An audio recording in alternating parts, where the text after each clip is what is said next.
va a ser equivalente a tener una fuente. Si se fijan, lo que pide es que cumpla la ley de Ohm. Entonces si tenemos 2 ohms y 6 volts, estamos hablando de 3 amperes con una resistencia en paralelo de 2 ohms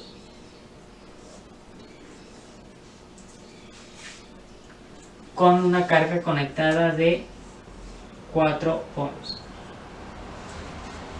¿Sí? Vamos a empezar a hacer el análisis. Entonces, por parte de la corriente, ¿qué corriente tendríamos en esta resistencia?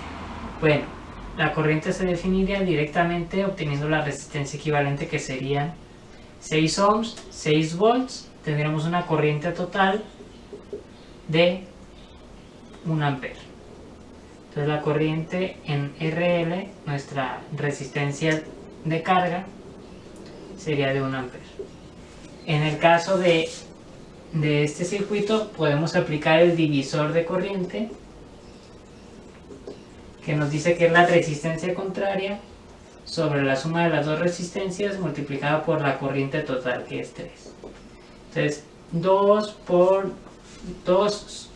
3 me da 6, sobre 2 más 4 también me da 6, 6 sobre 6 me da 1, también me da 1 ampere.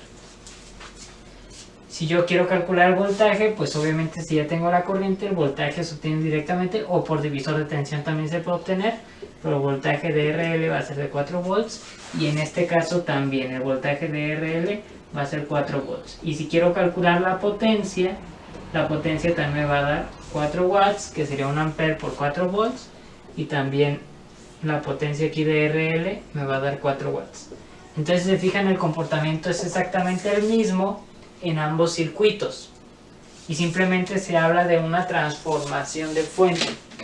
Esto quiere decir que yo tengo este elemento, que es una fuente con una resistencia, una fuente de voltaje con una resistencia en serie, y lo convierto en una fuente de corriente con una resistencia en paralelo, utilizando la ley de Ohm para la transformación del valor, y la resistencia queda exactamente igual.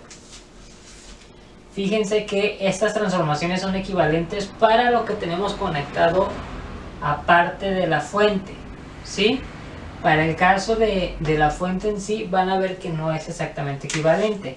Por ejemplo, si calculamos la potencia de esta fuente de voltaje, nos va a dar que son 6 watts, ¿cierto? Porque tenemos 1 ampere y tenemos los 6 volts. Y en el caso de esta fuente, nosotros tenemos un voltaje de 4 volts y 3 amperes, nos da 12 watts.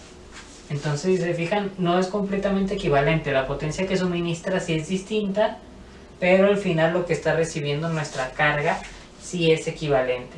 Entonces, este tip se utiliza para simplificar el circuito, pero en el sentido de analizar la otra parte. Si esta transformación no nos puede interesar, si a nosotros nos están preguntando algo con respecto a esta resistencia, yo no puedo hacer la transformación porque esta no es exactamente igual que esta resistencia, ¿sí? Van a tener características distintas en cuanto a voltaje, corriente y potencia. Pero si a mí me están preguntando cualquier cosa de esta resistencia o de lo que sea que esté apartado de esta transformación, entonces sí es algo válido. Vamos a ver un ejemplo. Muy bien, en este problema, a través de este circuito, nos están pidiendo calcular el voltaje en la resistencia de 1 mega ohm, que está aquí marcado como más menos V.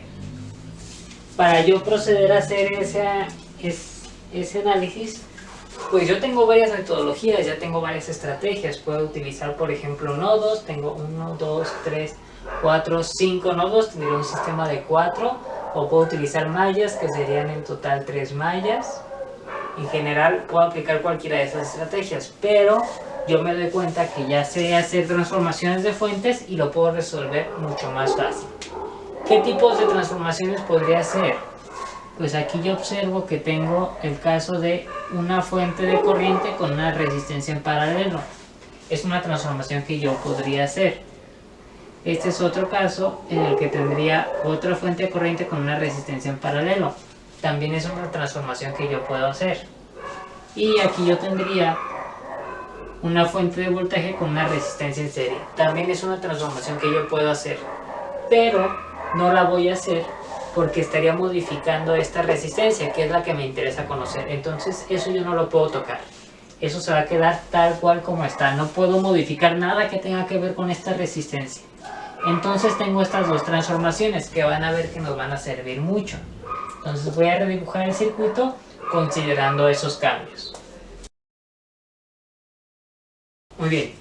En el caso de estas transformaciones ya hice aquí la parte de la transformación. Aquí ya tengo mi fuente de voltaje con mi resistencia.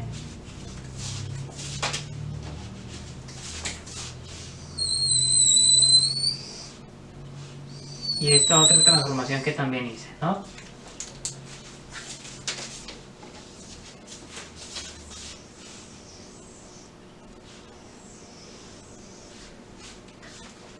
Ahora no he aplicado los valores. Vamos a ver qué pasa. Primero, obsérvese que en el sentido en el que está la fuente de corriente es también la polaridad en la que puse la fuente de voltaje y aplica también de manera inversa. Entonces yo ya tengo más menos y tengo la flecha hacia arriba, aquí más menos y la flecha hacia la derecha. Y en el lado en el que yo ponga la resistencia en serie no importa, simplemente que esté en serie. Bien, entonces la regla nos marca que los valores de la resistencia se mantienen. Esta va a ser de 4 mega ohms, esta va a ser de 200 kilo ohms. Se mantiene. Y la parte de las fuentes se calcula mediante la ley de Ohm. Si yo tengo aquí 40 microamperes y tengo 200 kilo ohms, la multiplicación aquí me tiene que dar 8 volts. Y para este caso vamos a tener 4 mega ohms por 75 microwatts, 300 volts.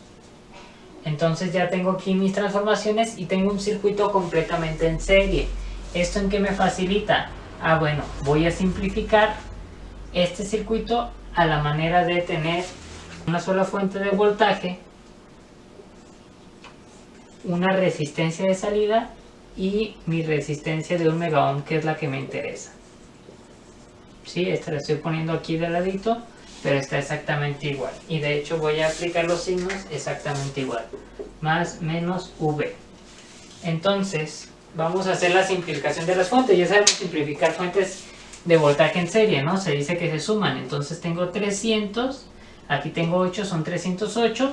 Y esta se resta porque la polaridad está al revés. Y entonces vamos a hacer la simplificación de las fuentes de tensión que tenemos aquí en serie. Nosotros ya lo sabemos hacer.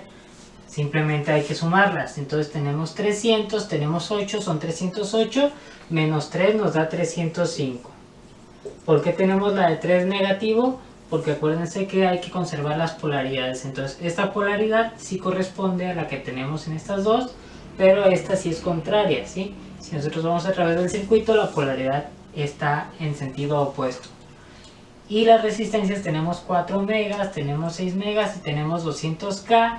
Eso nos da 10.2 mega ohms. Eso porque están en serie, ¿no? A pesar de que esté la fuente aquí, siguen estando en serie, están en el mismo lazo. Y ya finalmente para obtener V, nuestro voltaje de interés, lo podemos hacer a través de un divisor de tensión, que es el voltaje de 305 volts multiplicado por nuestra resistencia de interés, que es 1 mega ohm, sobre la suma de las dos resistencias. 10.2 mega ohms más 1 mega ohm. Y esto nos va a resultar en más o menos 27.23 volts. Y así es como nosotros ya obtuvimos el voltaje de interés, que es el objetivo de este problema, a través de la simplificación del circuito. Si se fijan, lo único que hicimos fue hacer transformaciones para generar un circuito más sencillo y poder calcular el voltaje de una manera muy práctica. Entonces la parte importante aquí es, 1, simplificarnos la vida con esas transformaciones, y 2, no tocar la parte de nuestro interés, porque acuérdense que esa no puede ser modificable. Si bien estas modificaciones son válidas para el resto del circuito, no son válidas para la parte interna. Entonces cuidar mucho de mantener intacta la parte de nuestro interés, que en este caso era esta resistencia. Vamos a tener una tarea relacionada con este tema y pues quedo pendiente a dudas. Muchas gracias.